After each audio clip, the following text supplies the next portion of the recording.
one person in the history of this program that's bigger than the program. What's better than this? Guys being dudes. Welcome to Program Guyz, episode 123. I am Mark Hall, joined today by Matt Gann and super duper insider guest Ryan Hile, absolute program guy himself. Glad to be joined by those guys. Obviously, you can tell Ryan, Patrick, and Mason are not with us today. Even in their absence, we've got a great show for you today. If you haven't yet, you should absolutely subscribe to the page. Like this video. Go ahead. You know you're going to enjoy it. And go follow us on all of our social media pages. It's going to be Program Guyz with a Z everywhere. If you search that, you're going to find us. I think that's all I need. Guys, how are we living? Look at us, huh? Look at this group of dudes right here. Mark and Hile, huh?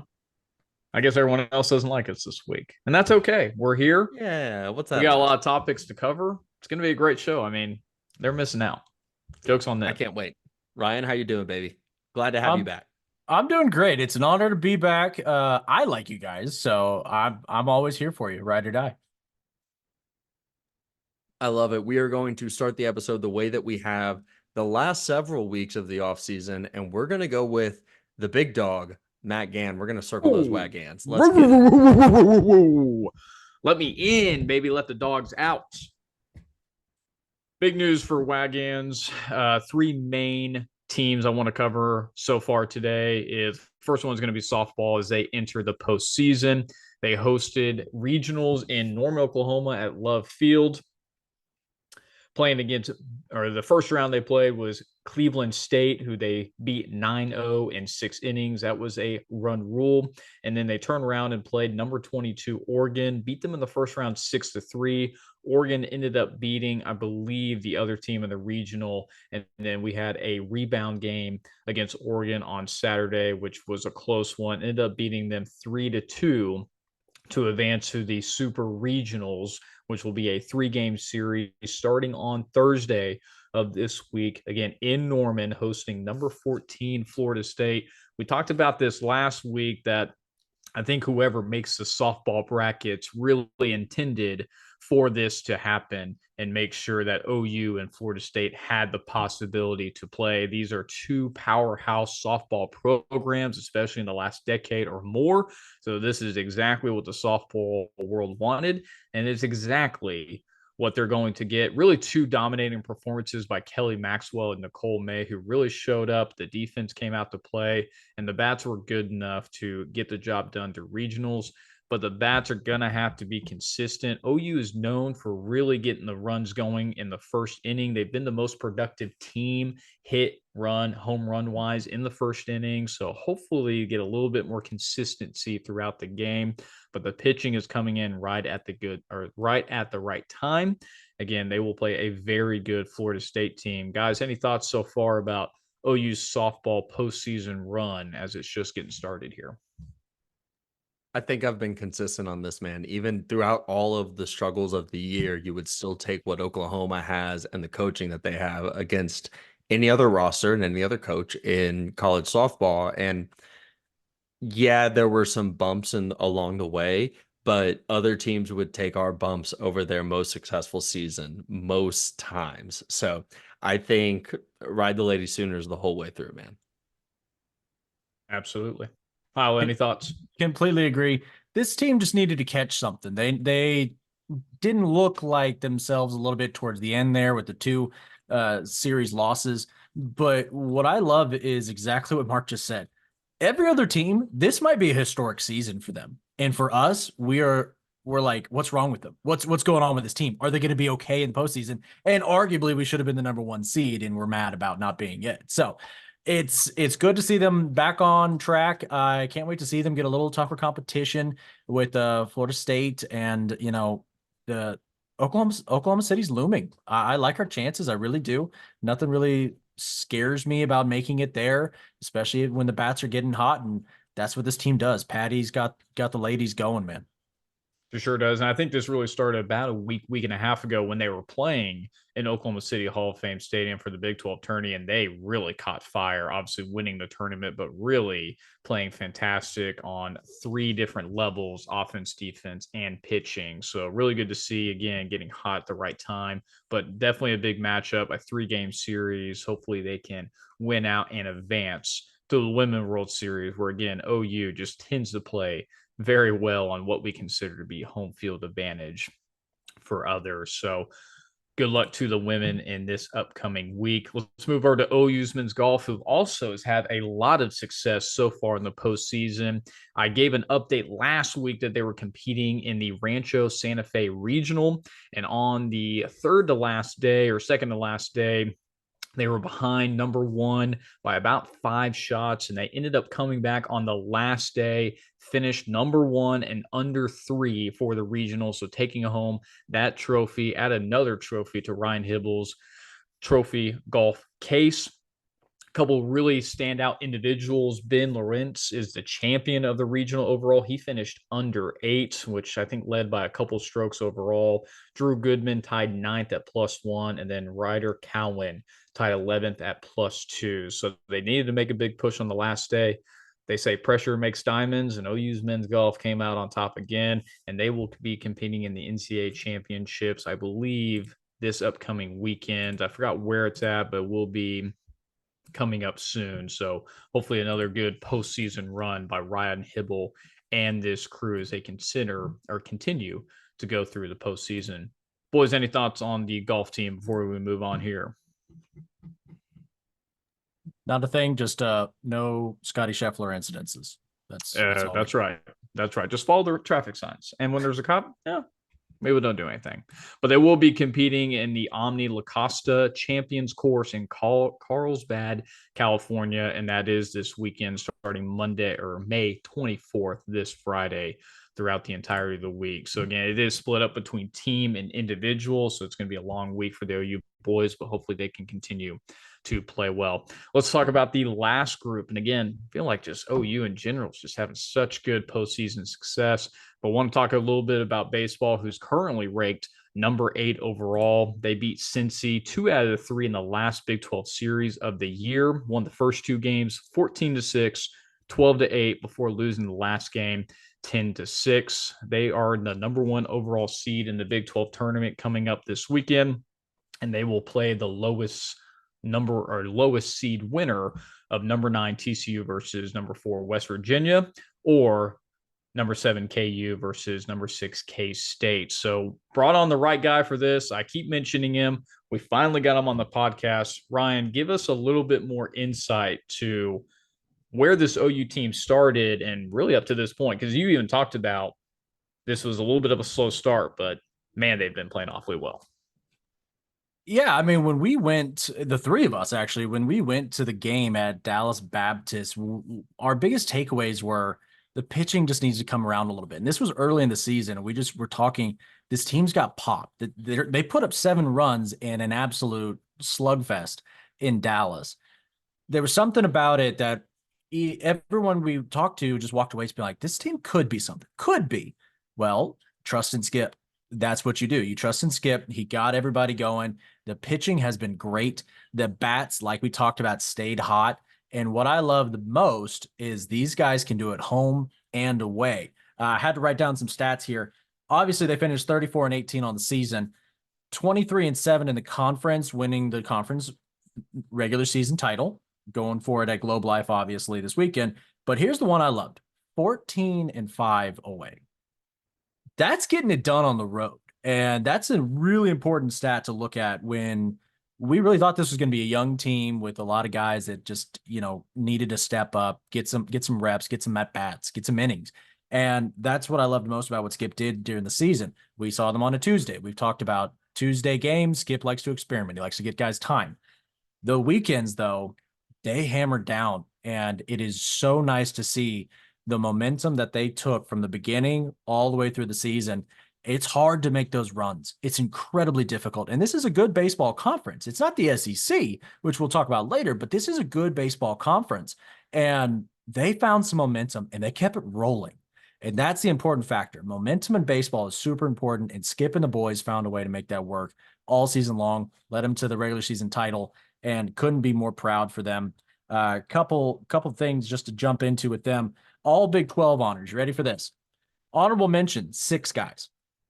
Second team All Big 12, 2 guys. First team, 3 guys. All freshmen, 1 guy, with it being Willits, who has just been an absolute stud, starting as a freshman at shortstop. Incredibly difficult to do. So really, really big shout out to him. But quick math on that. That's 12 guys being honored by the Big 12. That's impressive, y'all. That's big stuff right there. So all the shout out in the world to Skip, Reggie, Coach Reggie, and specifically Ryan Gaines. He is the director of player operations, but is a big part of their scheduling there. He is a massive part of the program. Do not overlook him. He's done some of the best job in the entire country. Really proud of what he's been able to accomplish. I know we were going to talk about some surprises. Obviously, looking at guys like Michael Snyder, who I thought he might have been in the running for Big 12 Player of the Year. Didn't quite win it. That's okay. Didn't quite win it, but he still went 354 average on the season, 10 home runs, 53 RBIs. Very productive. Kind of, I don't want to say he wasn't in the focus, but that was a nice surprise to see. Easton Carmichael also put up another big season. That kid is a stud and a half, sophomore, and he hit 363, 59 RBIs, and 10 stolen bases. Reminder, he's a catcher. Some to think about there. So, and then finally, rounding out the first team All Big 12 is Braden Davis, pitcher. Went 73 innings this year and had a 3-to-1 strikeout to walk ratio. He was brought in to eat up innings, eat up pitches, really take it to the other teams, and that's exactly what he did. Highlights on the season for him: 12 strikeouts versus West Virginia, who just lost actually earlier today. So they're out of the Big 12 tournament. That's a big shot gone. They were the number 2 seed. And then also Davis beat TCU at TCU. Why is that important? TCU is the first opponent for the Sooners in Arlington. So that's a big thing to look out for as we move through the tournament. And man, I'm so proud of this team. I'm so happy to see them doing well. They've earned it yet again. I've taken up so much time. Please, someone stop me before I go another 20 minutes. I even put in my notes, I just told myself, let Hile cook. And let me tell you, brother, that's exactly what you did. Just to give you some more mind-blowing stats, this was about a week ago, so right before the last couple of games, which obviously Xavier got canceled due to rain, but this is really before the last season series against Cincy. This is what OU accomplished just in the Big 12 regular season. 55 more runs than the next closest team. Only team batting over 300 in the Big 12. They batted 326 overall as a team. That's a team sport right there. Not just one individual guy. That's a team right there. 10 triples, 65 doubles, tops in the Big 12, fewest strikeouts in the conference. Sure, that only got better with the last series. Hi, what stands out to you the most about this team? I mean, it just seems like such a group effort, not just one individual guy. What impresses you the most? You just said it. It's a group effort. It's top to bottom. The entire lineup can get it done. And it's not always looking for the big home run out of a guy like Peyton Graham, like we relied on back a couple of years ago. Guys like Pettis is not having the best season, and we're still scoring runs. And if he gets going like he did on that one run to Omaha, things could get magical. But what I love the most is, you just mentioned it, the fewest strikeouts in the Big 12. This is an offense that wants to see pitches. They want to work counts. They want to make the other pitchers work, and they're happy to get on base any way possible, because the best thing that's going to happen for us is get on base and then let the chaos reign, baby. They are going to run all over the place. They're going to cause havoc on the base paths, and that's the mindset here. Doesn't have to win it with the long ball. We're not Georgia.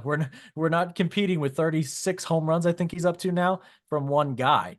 We can do it in every facet of the game, and that is Skip Johnson to a T. He wants chaos. He wants to scratch out some runs, let the pitching do its job, and then when the other team is starting to weather a little bit, starting to wilter a little bit, break them with the doubles and the action movements, everything like that. Skip's got something going, and I love seeing it as we move forward. Yeah. And one last question I just want to ask, really thinking longer term. You mentioned Big 12 not as maybe competitive as the SEC. I mean, when you think about the SEC, you think of teams of LSU, Ole Miss, Vanderbilt. I mean, the list goes really on and on. It's a very deep conference when it comes to baseball. Long term, how do you think that's going to translate OU moving over? Look, I think we have to face facts. We are going to see a slide downwards, and I think that is just something we need to expect. We just saw Texas A&M have their best baseball season ever, and they finished third in the conference. Think about that for a second. So we need to expect a little downtick.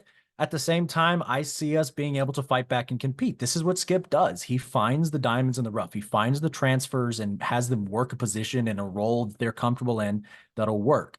The problem is going to be, can we get recruits and can we get guys in that are going to help when you're on day 6? Sorry, double weekend. Sorry, 2 weekends away, day 6, and it's at LSU after you just wasted all your pitchers at Arkansas. That's going to be the question. Will we have the arms? Will we have the talent? And that's going to have to come from the recruiting, the NIL, the facilities upgrades have to come this way eventually. We are severely behind. The baseball team is behind. That's something we all need to realize. But we have the coaches, we have the guys in the front office that can get it done. It's just this should have been happening a couple years ago.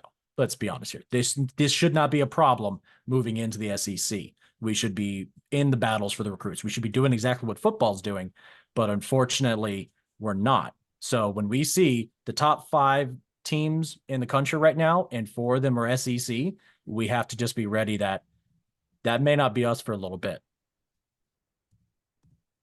It's got to be encouraging, though, that you make the World Series, the College Baseball World Series in 2022. You have an all right season last year. And this season, again, I guess the best in the Big 12, right? Regular season wise. It has to be at least a good sign that on the talent side of things, Skip knows what's coming. He is building up, he is powering up, he's collecting Infinity Stones and trying to get the guys in place to compete on that level. I think it's promising that you haven't seen a guy like that skip out of town. Skip out of town. I didn't mean to do that, but he's had great success at Oklahoma and certainly could take that anywhere he wanted to, but instead is facing the challenge head on, a la Brent Venables, our guy, and just trying to get the team ready for the new things that they're going to have to fight against there. Well, 100%. Yeah, if you're a pitcher and you're looking to go somewhere that puts you into the pros or get drafted, it's Skip Johnson.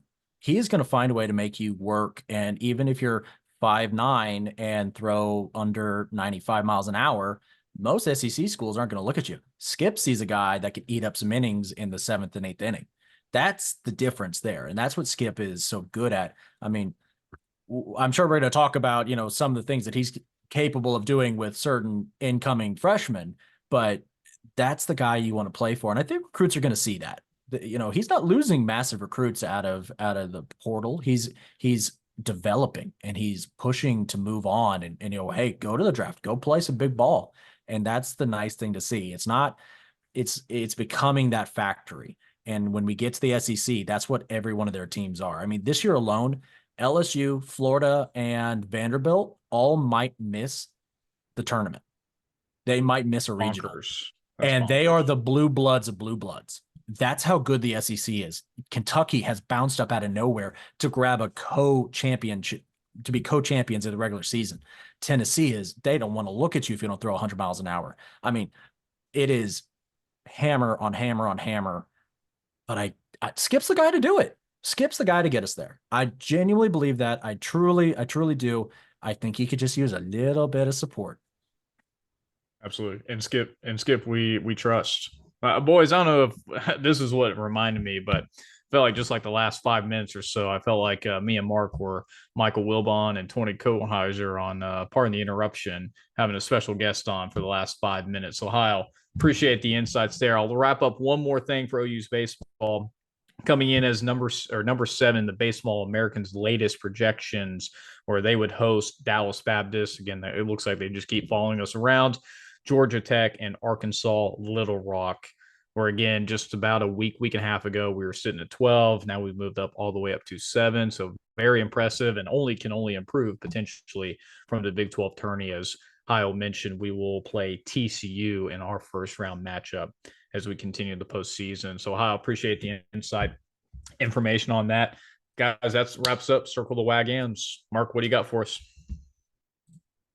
Heck yeah, we're going to move into the one little bit of Oklahoma football news that we have. There's not a lot going on. I mean, the coaches are out there offering guys. That's all over the place. That's on Twitter. Go catch that there. We're not going to fill you in on every single offer. We can't do that. I don't have the fact-finding abilities for that. So we're going to go with what Oklahoma announced today.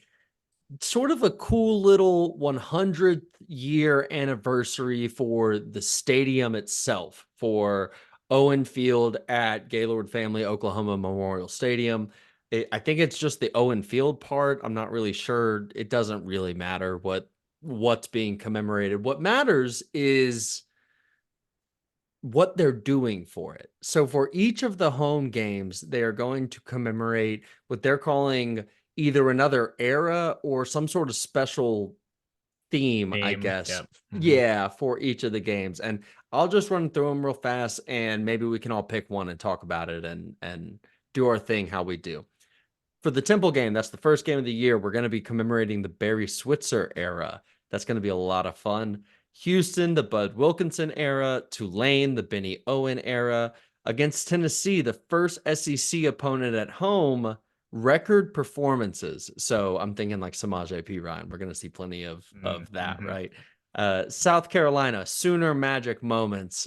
I wish that was the Tennessee game, honestly, myself, but whatever. The Maine game, lest we forget Maine on the schedule, is going to be our fan favorite moment. So OU Texas Tech probably is going to figure heavily into that one. And then Alabama, the Bob Stoops era, will be commemorated when Bama comes to town. Which of those, Matt, let's start with you. Which of those kind of stick out to you as sort of the coolest idea, the coolest environment? And I guess before we even do that, what are you expecting from each of these things, right? What are you expecting from the themes? I want to get Ryan's take on this too, but Matt, I want you to go first and then let me know what sticks out to you. First of all, this is a tremendous thing that's happening. It's great that the first season that we're in the SEC is also the 100th year of celebrating Gaylord Memorial Family Stadium. I mean, that is incredible stuff, right? Real fast. Technically, last year was the 100th year, but I guess they had production delay. They had problems, and so we're celebrating it all year this year. So it only makes sense. It still counts, and it only makes sense, but it really just kind of gives me a little bit of chills, because what I imagine is that obviously they'll have things before the game, but also during the game, the intro videos that always get you hyped up. I mean, when it has a theme attached to it, especially with the ones that got announced today, I can only imagine what those videos, the pregame, all that stuff is going to incorporate. I think would only get the fans to be more engaging, more involved, and hopefully get that SEC rowdiness that we need, because everyone knows when these teams come into play, we're not playing, Kansas State anymore. We're playing Tennessee, Alabama, and a lot of tougher opponents this year. So I'll be, for me specifically, the Bob Stoops era, just because that's the era I really grew up in. A lot of that happened, Bud Wilkinson, Barry Switzer, a little bit before my time, but the Bob Stoops era, and then to see these Sooner magic moments, I can only imagine what they have populated or what they're going to show for those. And it's going to be super exciting. Just makes me want to go to every single home game just to see what they have cooking. Totally agree with that. Ryan, what is your takeaway as far as what you think we're going to actually see from this? And then which of those sticks out to you? Well, what I love about it is it's a great marketing idea. I mean, this is a brilliant idea to get fans even more motivated to come into the stadium, give a couple more, nice, goosebump feeling kind of hype videos. things of that nature. You bring guys onto the field, as I'm sure what the big plan is going to be, is to bring as many people as possible to the games. That's more hype, more hype, more hype. That's exactly what you should be doing. This is a perfect idea. I love that they gave Bob Stoops' era to Alabama, because obviously he's famous for beating Alabama in that amazing Sugar Bowl. If Trevor Knight goes with him onto the field, I'm going to lose my mind. But nuts. He's going to be there. Trevor Knight is going to be there. He's going to be present, man. What the one I love is rocking his Aggie ring. Easy. What I love is the Barry Switzer one, and there's a reason for that. First of all, we know Barry Switzer bleeds crimson and cream. Like, he is through and through an OU guy. Heck, he lives basically on campus. But what I love most is he rolls deep to games. His players still come around every bowl game. He's got guys in his suites. I mean, I remember sitting below Switzer, the Boz, and Marcus Dupree at that Bob Stoops Alabama win in New Orleans.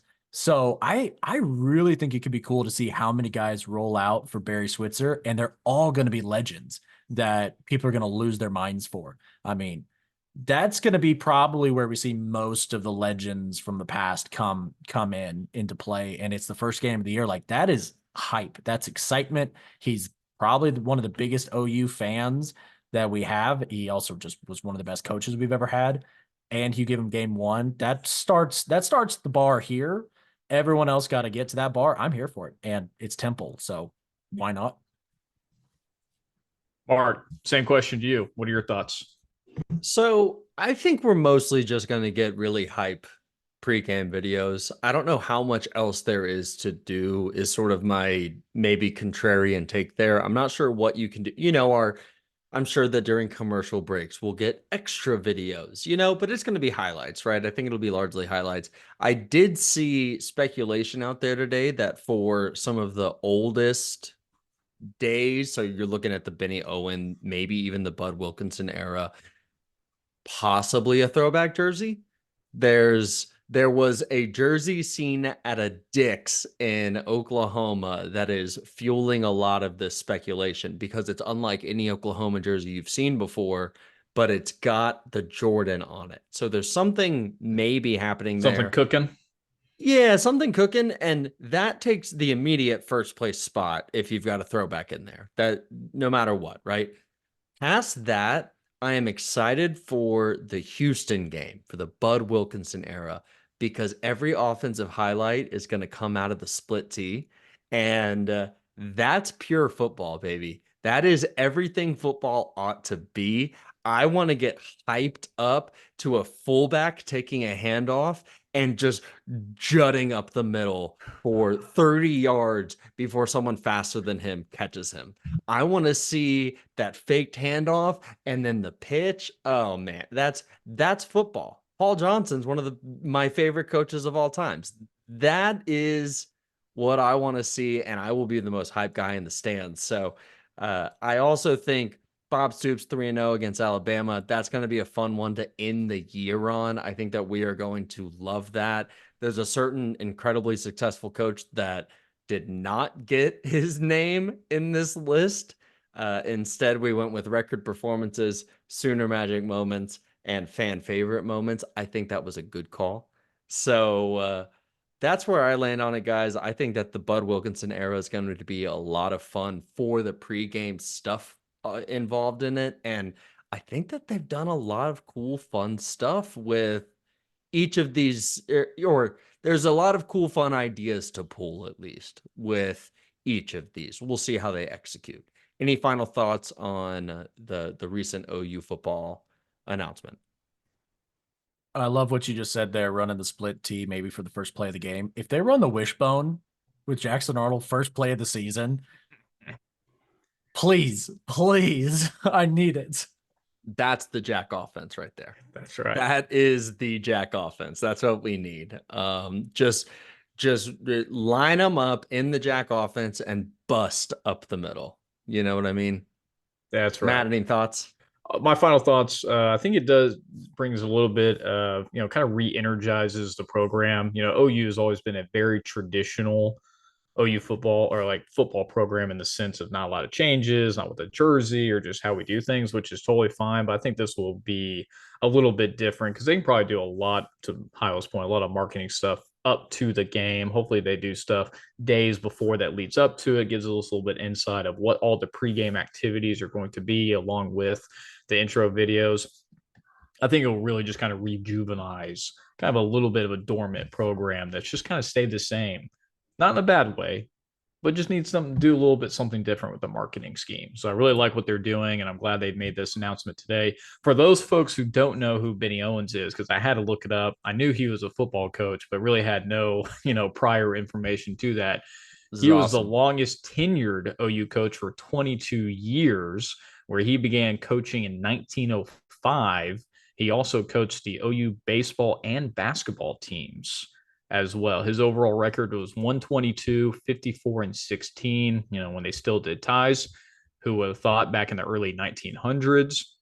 But that one's going to be very cool to see, a good history lesson for people who didn't grow up, obviously, during that time frame. Not a lot of us, I would say, but really cool. They're going to go all the way back to really the beginning of OU football itself. So really cool to see all the different errors, and really excited to see what they're going to do during these home games. Totally agree. Cannot wait to check it out.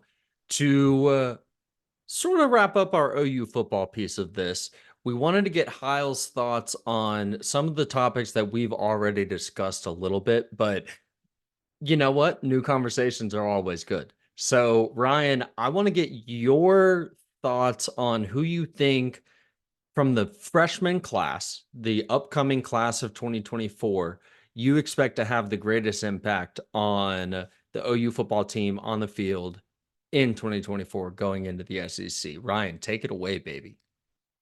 So I'm kind of going to pull a Patrick here. Jaden Jackson's my guy. There's just something about him that I'm just like, he could go and just eat up blocks right now. You put a little bit more weight on him, sit him behind Terry, let him learn something. Like, there's just something about him that I'm not as worried about him as I am with, some of the other young guys. And that's weird because it's a position that like freshmen really aren't supposed to be playing much at. You're supposed to build weight. You're supposed to get stronger. You're supposed to do all these things. There's something about the way he looked in the spring game that I'm like, you know what? He could probably play a couple games this next year, some significant snaps, get him that real work. That's going to be my guy. But if I may, I think Taylor Tatum might push to get a lot of snaps. I know he's not here yet. I'm excited for him for baseball, so I will throw my bias out there. I'm very excited for him for baseball. I think he could have a chance to even start for the baseball team next year in the outfield. That's how good I think he is. But he's going to be a two-sport guy.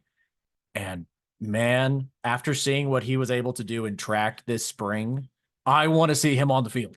I need to see him on the field. And I don't care that he's a freshman. I want him to get some snaps. So I would say Jaden Jackson's my guy that my brain is telling me he's going to make an impact, but my heart tells me Taylor Tatum is going to do it on the football field and the baseball field. So let's take this in two pieces then. What makes you think, other than OU football superstar Patrick Hertzberger saying it, what makes you think Jaden Jackson over a guy like a David Stone? They both sort of play the same position. They really don't within the defense. And Dominic Williams just came in, who is more feasibly going to play where Jaden Jackson would play, right, than where David Stone would play. So what makes you say Jackson over Stone there? The reason I think Jackson over Stone, Stone's got more to learn. He's got he's not going to out physical everybody. And that's what a lot of his high school tape was. If you saw, he loves to get the long arms on you and push. Those poor tackles are bending, trying to work him. And the guards, he can feast on a center as well if he's inside. With Dominic Williams, you see someone that, you're going to keep Stone further on the outside. I don't see him being an inside guy. I see Jackson being more inside. Therefore, he's going to have more chances to rotate in. There's more bodies, I think, in front of Stone, at least that I see, that maybe we want on third down more than you. We want you on passing downs more than you. So I just see the opportunities maybe a little bit less there for David Stone. I'm still impressed with both of them. Obviously, I'm not going to be that picky, but he just looks like a guy that if you need to throw someone in there because DJ Terry's a little winded or Dominic Williams, knock on wood, gets, an ankle injury halfway through the game, you can spell a series or two by rotating in Jaden Jackson. I don't know how much of an impact David Stone gets if he's having to sit, if he's having to wait for his turn. And let's say PJ has a big year. Let's say Ethan Downs has a big year. Like there are questions I have with the guys in front of Stone that I don't necessarily have in front of Jackson, if that makes sense. And I know, like you said, they play a similar position. I don't know. It could be me. I don't know. What do you think? We've talked about it multiple times. It feels like Jackson's the underrated one of the two, which is crazy because he's still highly rated. I think the thing that sticks out with Jaden Jackson is he's just more physically ready for the grind. That's where I think it comes in the heaviest with him is David Stone's listed at 275 on 247. I know that during the spring he was posting pictures where he weighed much more than that. And we'll see what that looks like in the fall. But just seeing them next to each other, you can tell there's a difference between the builds of Jaden Jackson and David Stone. I think that due to being quite a bit more stout, Jaden Jackson has the weight already that he needs to have to make an impact. Whereas David Stone, we'll see what he weighs in at in the fall. But to your point, he's always been stronger. And he's not necessarily just going to be stronger. Now, he's got all the physical tools to put it all together and become everything, not just stronger. But Jaden Jackson does seem a little bit more ready for what his role is going to be, I would think right now. Matt, any thoughts on that before we get to Ryan's second very interesting thought on Taylor Tatum? I'll say the defensive line's got a lot of depth, which is always a good thing, especially when you have these freshmen not having as much pressure to go in there and make an immediate impact. But with the rotations that Venables and co are going to have with these guys and having that depth, it's only going to be very crucial, especially when you're playing a fourth quarter of an SEC game when you have the trust and confidence to play some of these guys and get them snaps. So really look forward to seeing them both make an impact. Just on Hile's point of Taylor Tatum, I mean, this is the guy in the running back room that's got that explosive breakout speed that can really rip it off 60, 70 yards, as you saw in his high school tape. I'm going to be really interested to see how DeMarco is going to split up the running backs. So we just assume Gavin's going to be that guy. He proved it in the back half of last year, but we also saw that a lot of running backs get dinged up, and they did get a lot of split carries between who got hot. And I would like to see Taylor Tatum get in there early and see what he's made of. If he's going to be the number one running back, let's see what he's got. So that's the one, right? I'm high on Taylor Tatum. I'm genuinely very high on Taylor. I don't know how you couldn't be. He was consensus 4, if not 5-star everywhere you looked. He's got everything on the field that you want from your running back. I still think, based on the fact that he wasn't here for spring ball, he is not going to be a heavy part of the rotation his freshman year. I think we are going to have to see problems from the running back room or injury-wise before we see him really make an impact his freshman year. I mean, you think Gavin Sawchuk is probably entrenched at RB1. That I think we can safely assume something like that. Between RB2, you've got Sam Franklin, who, like I said last week, led the spring game in carries. They want to see what they have from him. And Caleb Hicks, who has done a year of time, right? We can talk about like, okay, but this freshman is more talented. Sure, one of these guys has shown DeMarco Murray stuff for a year. I think Taylor Tatum's going to have to show up and be a lot to overcome where Caleb Hicks has gotten in that rotation. And we're not even talking about Javonte Barnes, who apparently stuck around because he just loves Oklahoma and is probably still going to figure in more than we're assuming right now.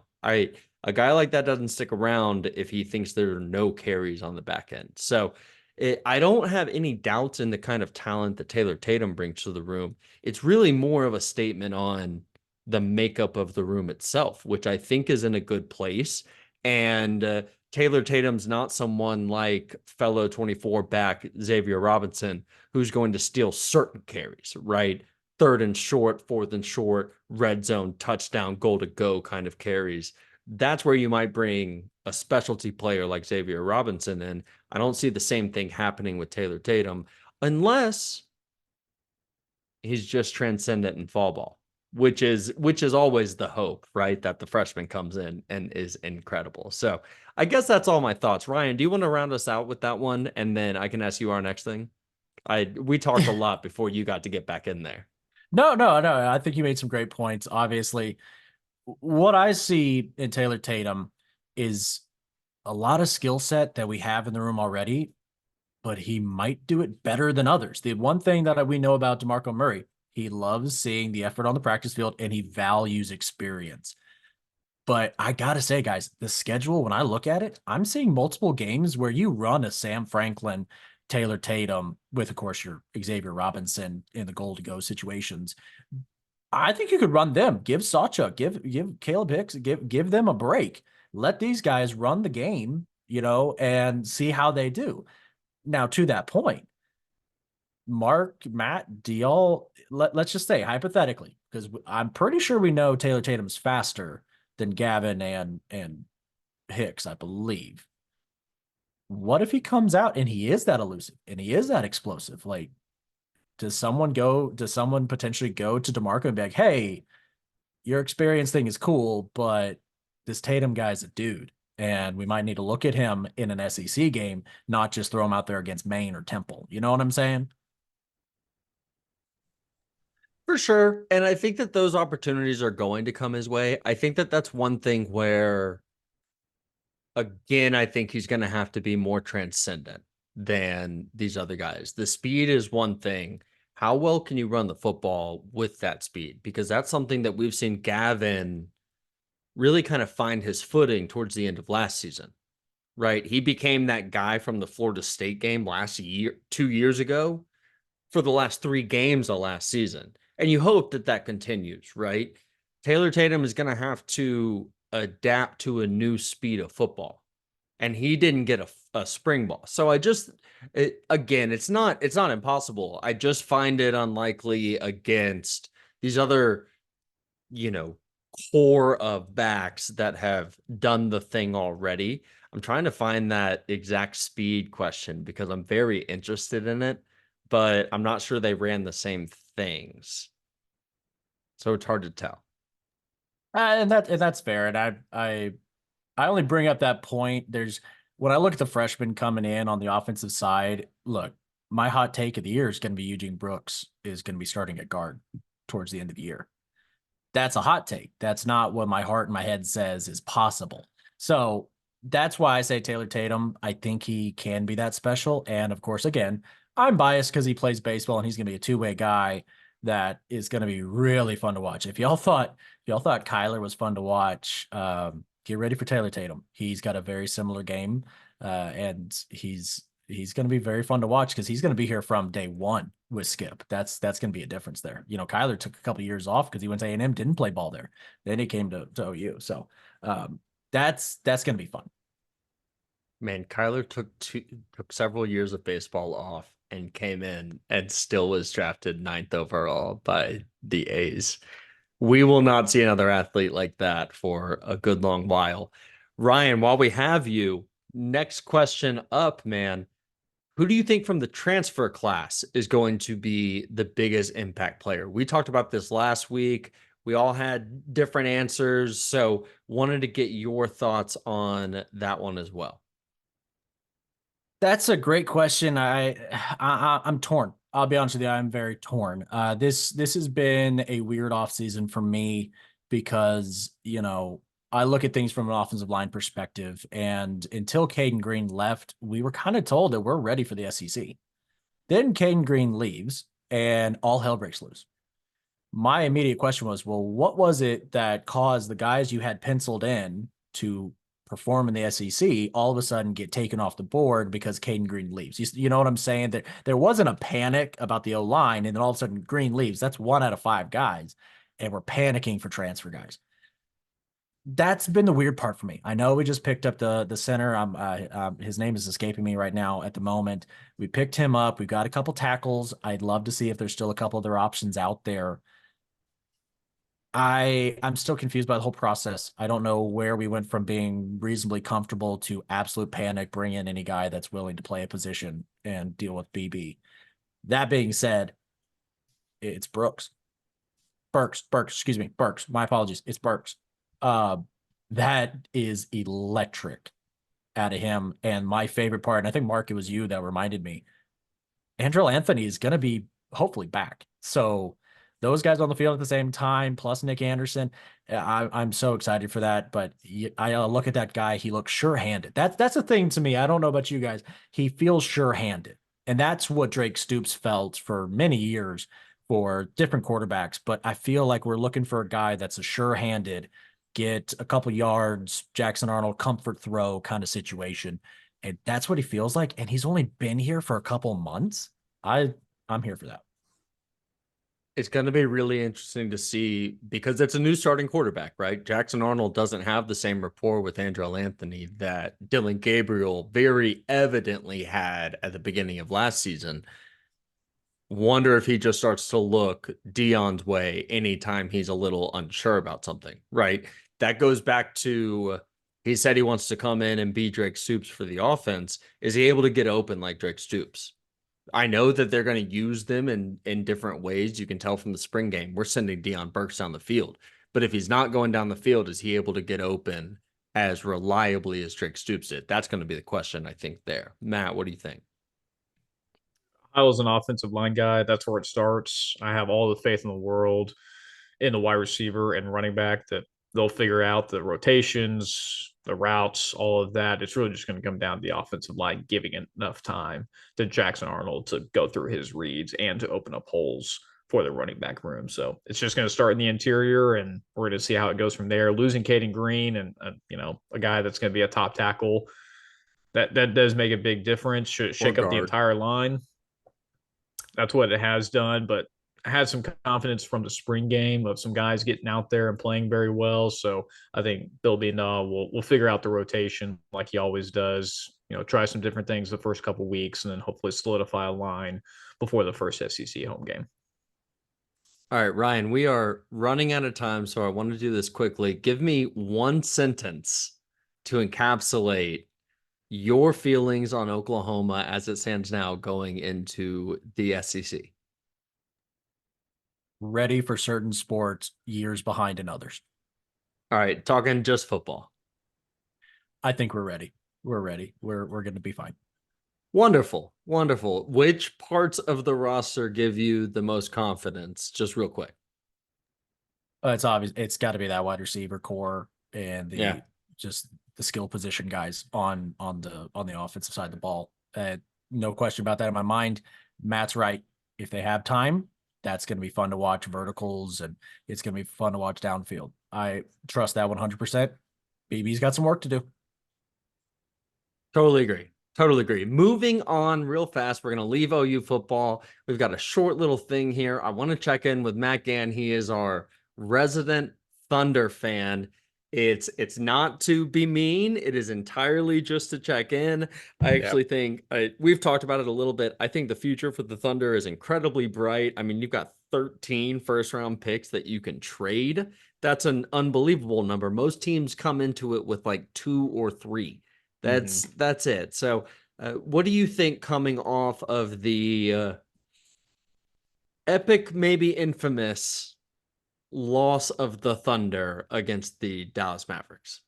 Yeah, game 6 was heartbreaking, especially being up late, blowing a late lead, and obviously SGA, who should have won MVP, fouling PJ Washington on the 3-point line at the very end of the game when you're up by 1 and losing by 1 free throw. It's a tough one to swallow, knowing that we were in the driver's seat the entire time to eventually go back home to play game 7, which I would have gave ourselves a pretty good shot to beat the Mavs then. But credit where credit is due. Oklahoma City exceeded expectations this year, being the youngest team ever to win as many games as well as be the number 1 seed in a very tough Western Conference. I mean, you talk about that. The conference itself is stacked. If the Thunder would be playing in the East, they would easily be in the Eastern Conference Finals, potentially playing Boston or the Pacers. But Oklahoma City with a young core and having a bona fide superstar in SGA, having more of a team mentality, getting contributions from a lot of different players plus some rookies. It's really exciting to see, Mark, to your point, the Thunder are going to be the most well positioned in the entire NBA with the draft capital that they have, as well as the roster and cap space, as well as a lot of these guys are on some of their rookie deals. So there's a lot of flexibility that Sam Presti has for this Oklahoma City Thunder team. Super excited for the future. Had a very outstanding year. Now the expectations are higher. This Thunder team was potentially 2 to 3 years into a rebuild before they would ever get back to the playoffs or be a playoff contender. The time is now, and they got to make some adjustments in the offseason. You see what Dallas and the Pelicans were able to expose. The Thunder have to get bigger. They got to find some more 3-and-D kind of guys. Obviously, Gordon Hayward didn't work out, but there's a lot of things to be excited and for has this Thunder let us team. all know that he did not think it worked out. He did let us know in his exit interviews, but the Thunder team was very exciting to watch. They played with such a team ball mentality. Very excited to see what the future holds, and obviously good luck to them next year and beyond, and hopefully in the offseason. Go Thunder, man. I was hoping the Thunder would win this particular series because it's more fun for me as someone living in Dallas that the Mavericks lose. I'm not a fan of either really, but if the Mavericks lose and people around me suffer, that's a bigger win than if people like my good friend Matt Gann get to have a win there. So that'll be that on the Oklahoma City Thunder. Wrapping up the show today, we're going to go with our PGP MVPs. Matt, we're going to take it right back to you. Let me know what you got. Yeah, I'll go with the other Dallas team. I mean, the Metro is obviously having a fantastic year with prior World Series champion, the Texas Rangers, obviously the Mavs getting to the Western Conference Final. But I got to give it to the Stars. Played a heck of a Game 6 against the Avs, winning to double overtime with a Matt Duchene overtime goal. Stay up till 1:30 in the morning watching that game. Phenomenal. And they advance to their own Western Conference Finals where they will play the Edmonton Oilers for a chance to play in the Stanley Cup. Game starts this Thursday. Very excited for the Stars, but really got to give it up to the Dallas Metro themselves. They're having quite a sports year all the way around. That's a real transplant answer right there. That's a guy who left Oklahoma and is not going back, ladies and gentlemen. Ryan, MVP, what you got? I'm going right back to it. Surprise, surprise. Skip Johnson, head coach for the OU baseball team. He deserves all the love of the world. I forgot to mention this, and that's totally on me, but he deserves it now. Big 12 coach of the year. We were projected to finish, I think, 6th. Some people had us at 7th in the Big 12. Won the whole conference regular season, and I like their shot in Arlington to win the tournament too. That'd be so great if we could win both conference titles in one year. Absolutely here for it. Skip deserves every bit of praise. Shout out to him. And anybody that's going to Globe Life, if maybe boots on the ground for the boys, don't know, we'll have to talk about it. Someone let us know how that hot dog is, because the Sooner dog that Globe Life Field is selling looks terrible. That should be an LVP right there. I was thinking about it. What are they doing, man? I was thinking about it. It looks awful. It's so 2 pieces mad about it. Didn't even melt the cheese. Big 12 not getting shit. it. Yeah. But if we could take the trophy home, that'll be I'm fine with it. Big one. Big one. All right, for my MVP, I'm going to go with the NFL in a shocking turn of events. So for the 2024 preseason, it was announced today that the NFL will start using technology in their ball and line to gain tracking. And so we will have, during the preseason, at least, no chain gang ridiculousness coming out to measure calls. And depending on how that goes in the preseason, they're going to implement it for the regular season and then use the chain gang as a backup. That sounds perfect to me. Let's take as much of this as we think we can out of these bozos' hands. If the NFL will not salary the referees, then why should we trust them with these gigantic decisions? That's an easy one to me. All these dudes are contractors. What are we talking about? So I think that that's a great move for getting the calls right, and we'll figure out the plight of the labor of the referees later. My MVP, the NFL on that one. Did you guys see that before right now? Did you guys see No, that? I didn't. But we live in 2024. Why weren't Isn't we that doing great? this 10 years ago? So Yeah. clarification, there's going to be something in the ball as well as like transmitting where the I ball believe is, so, but or I like don't how know far. the details of how this is going to work. Interesting. Well, hopefully it works out, because God bless, they get us so wrong on those short yardage stuff. I I was remember gonna say, watching is this- tennis back in the day, and like tennis had something in the ball to tell you something was out of bounds a decade ago. Over that, more than that. Ryan, go ahead. Yeah, no, I was just gonna ask. So I'm assuming it's a microchip of some like Top Golf style, Gotta where they be. can determine where the ball is. Gotta be. Why don't we have goal line technology? Like soccer's had it for a long time. We have cameras flying above everybody's head on the field in the first place. I don't. Good for the NFL. Steps, baby steps, baby steps. Baby steps are good. And that's going to be it for episode 123. It is in the books. I want to say a big thank you to Ryan Hile for joining us today.